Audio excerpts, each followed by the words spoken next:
نبی کی شان بیان کرنا گناہ نہیں ہے، ڈھول باجے حرام ہے نا۔ اب یہ حضرت نعت پڑھ رہے تھے تو یہ تو جائز ہے، اب کوئی آیا اور اس کے ساتھ گٹار بجانا شروع کر دے تو کہ نبی کی شان میں تو ہو رہی ہے، تو بھائی وہ جو پڑھ رہے ہیں وہ تو جائز ہے، یہ جو گٹار بج رہا ہے یہ حرام ہے نا، حرام کچھ اور چیز ہے۔ دیکھیں ڈھول باجے شریعت میں حرام ہے، اب آپ چاہے مانے یا نہ مانے آپ کی مرضی ہے، میرا کام ہے ممبر کا تقاضا ہے کہ میں حق بولوں، میں نہیں بولوں گا قیامت میں میری پکڑ ہے۔ اللہ تعالیٰ فرماتا ہے، اللہ کے رسول فرماتے ہیں کہ جو علم ہونے کے بعد علم چھپائے اللہ تعالیٰ ایسے عالم کو بروز قیامت اس کے زبان میں آگ کی لگام لگائے گا۔ تو بھئی ہمیں اپنی فکر ہے، آپ کو ماننا ہے مانو، نہیں ماننا ہے آپ کا حشر آپ کے ساتھ، آپ کو آپ کے اعمال کا جواب دینا ہے، مجھے اپنے اعمال کا جواب دینا ہے۔ تو میری ذمہ داری ہے، آقا صلی اللہ علیہ وسلم نے فرمایا، صحیح بخاری کی حدیث ہے کہ میں ڈھول اور تاشوں کو توڑنے کے لیے آیا۔ ایک مقام پہ فرمایا ڈھول اور باجے کے شیطان کی آوازیں۔ حضور ایک مقام پہ فرماتے ہیں، مسند احمد کی حدیث ہے کہ میری امت پہ ضرور ایسے لوگ ہوں گے، ضرور ایسے لوگ ہوں گے جو تین چیزوں کو حلال ٹھہرائیں گے حالانکہ اللہ نے اس کو سخت حرام کیا، مگر وہ حلال ٹھہرائیں گے، اس میں تعویلیں کریں گے۔ صحابہ نے عرض کیا یا رسول اللہ وہ تین چیزیں کون سی ہیں؟ فرمایا ریشم کا لباس، میں نے اور اللہ نے اپنی امت کے مردوں پر اس کو حرام کیا، لیکن میری امت کے مرد ایسے ضرور آئیں گے جو ریشم کا لباس پہنیں گے اور اس کو حلال ٹھہرائیں گے۔ دوسرا فرمایا آقا صلی اللہ علیہ وسلم نے زنا کریں گے اور اس کو حلال ٹھہرائیں گے۔ کیسے حلال ٹھہرائیں گے؟ آج کل دیکھنے میں آ رہا ہے، لیونگ میں ہے، بولے صاحب سن رہے ہیں نا یہ ورڈ کیا ہے؟ بولے لیونگ میں۔ ارے بھائی ایک دوسرے کی مرضی ہے، کورٹ نے بھی اتھارٹی اور اجازت دے دی ہے کہ مرد اور عورت اگر راضی ہو، دونوں کی رضا ہو تو وہ زنا اور ریپ نہیں ہے، مگر شریعت اس کو نہیں مانتی ہماری۔ تو حضور نے جو کہا وہ ہو رہا ہے۔ اب تیسرا حضور فرماتے ہیں ڈھول اور باجے اس کو حلال ٹھہرا، اور آج وہی ہو رہا ہے، کھینچ تان کے حلال ٹھہرا۔ اور یہ ڈھول کی ایجاد کہاں سے ہوئی؟ ایک حدیث میں آتا ہے کہ ڈھول بنایا کس نے سب سے پہلے؟ ڈھول حضرت داؤد علیہ السلام کو اللہ تعالیٰ نے ایسی آواز عطا کی تھی کہ آپ جب خطاب کرتے اور زبور پڑھتے تو آسمان کے اڑتے ہوئے پرندے آسمان میں ٹھہر جاتے تھے، دریا کے کنارے آپ پڑھتے ہوئے چلتے، جب ترنم سے اللہ کا کلام پڑھتے، اللہ کی تعریف کرتے، پانی تھم جاتا تھا، جم جاتا تھا، پہاڑ ہواؤں میں جھولنے لگتے تھے۔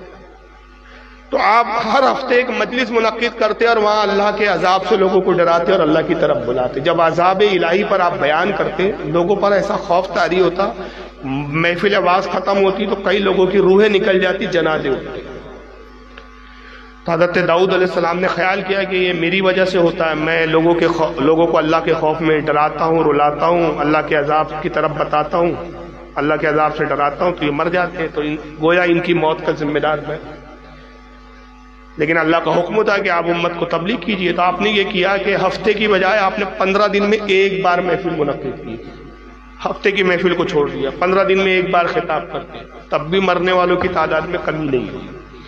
پھر آپ نے ارادہ کیا کہ مہینے میں ایک بار خطاب کرنا، تو آپ نے مہینے میں ایک بار خطاب کیا، تب بھی دیکھا کہ لوگ مر ہی رہے، تو آپ نے خیال کیا کہ اب سال میں صرف ایک ہی بار خطاب کرنا۔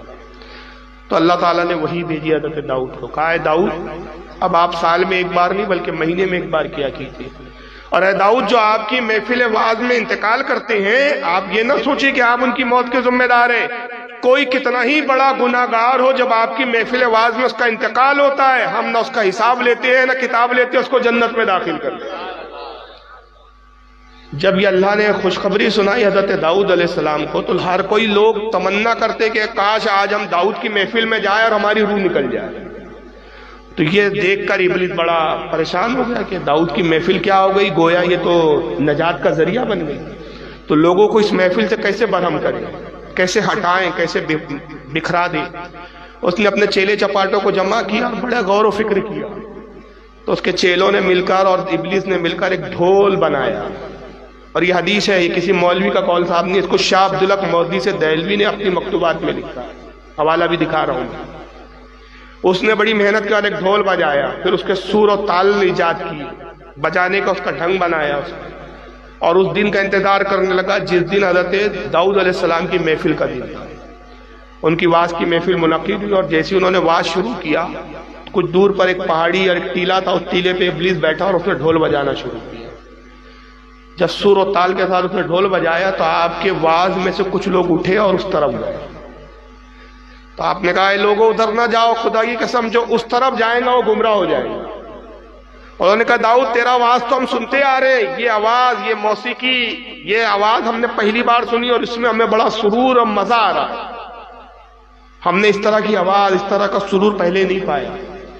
نتیجہ یہ ہوا کہ آدھی امت آپ کی اٹھ کے وہ ابلیس کے جا کے بیٹھ گئی اس کے اور وہ اسی میں مشغول ہو گئے اور گمراہ ہو گئے. آقا فرماتے ہیں کہ ڈھول کی ایجاد ابلیس نے کی اور اسی لیے کی کہ لوگوں کو اللہ کے ہدایت سے ہٹا کر گمراہیت کی طرف. عبداللہ ابن عمر کہتے ہیں کہ میں حضور کے ساتھ تھا، سرکار اونٹ پہ تشریف فرما تھے، میں حضور کے پیچھے بیٹھا ہوا تھا. ایک بستی سے گزرے تو وہاں کچھ مشرکین ڈھول بجا رہے تھے. آقا نے اپنے کانوں میں انگلی ٹھوس لی. عبداللہ ابن عمر کہتے ہیں میں ان دنوں نابالغ تھا، تو نابالغ پر کوئی حکم شرع نافذ نہیں ہوتا، اس لیے حضور نے مجھے کوئی تاکید نہیں کی. آپ کان میں انگلی ڈالے رہے اور اونٹ بڑھتا رہا اور بار بار آپ کہتے اشارے سے عبداللہ آواز آ رہی ہے یہاں؟ وہ کہتے ہاں یا رسول اللہ آواز آ رہی ہے. جب ایک مقام پہ پہنچے جہاں آواز بند ہو گئی تو انہوں نے کہا یا رسول اللہ اب یہاں ڈھول باجوں کی آوازیں نہیں آ رہی. تو سرکار نے اپنے انگلی ہٹائی کانوں سے اور فرمایا عبداللہ یاد رکھ یہ ڈھول باجے شیطان کی آوازیں ہیں اور یہ دل میں نفاق کو ایسے ہی پیدا کرتے ہیں جیسے گیلی زمین سبزے کو اگا دیتی ہے، گھاس کو اگ جاتی ہے نا گھاس گیلی زمین پہ، ویسے یہ نفاق کو پیدا کرتی ہے. یہ رسول اللہ کی حدیث ہے، کسی مولوی کا قول نہیں ہے. اب رہا بھائی سلسلہ چشتیہ میں قوالی سنی جاتی تھی، یہ لوگوں کے پاس دلیل ہوتی ہے، تو باقاعدہ سلسلہ چشتیہ کے بزرگوں کی کتابیں آپ کو پڑھنی چاہیے. نظام الدین اولیاء فواد الفواد میں لکھتے ہیں کہ ہمارے مشائخوں کی سما، یعنی محفل جو سما ہوتی ہے جس کو قوالی کہا جاتا ہے، وہ ڈھول باجوں کی تہمت سے پاک ہے. وہ صرف دف پر کلام پڑھتے ہیں ہمارے یہاں، دف کی اجازت ہے.